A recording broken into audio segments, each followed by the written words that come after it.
4 balani menga shu Xudoyim bergan. Mana bittasining sarsın peshabi to'xtamay qolgan. Sonra qiynalayapman, qarab bida qilolmayapman.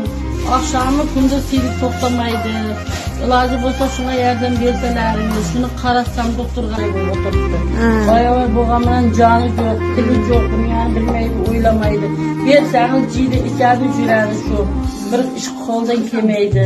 Shunaqa menga Xudo shit berib qo'ydi-da, men nima qilay? Bolalarni shit qolsin demaydim. Xudo bergandan keyin iloji tayyorlayman. Qarayman shularni siydigini, ayniqsa bularni siydigi to'xtamay toza avara bo'ldim-da. Charchab qolyapman, pampers taqaman, pamperslarim to'lib. Ya şu patologlar sağlab bersa deyman-da. Usti chartım chirib tamam bo'lganda, safimda patolog keldi, ilib turibdi-da. Shunga kelsa yordam bersa shularni qibala qilib iloji bo'lsa qilib bersa, bo'lmasa yordam bersa o'zim ustoqlaman bir bala qilib qildirib olaman. Alloh yetishmaydi-da. Sizlarga yordam berib, qo'lingizdan kelgancha Alloh yo'lida ihson qiling.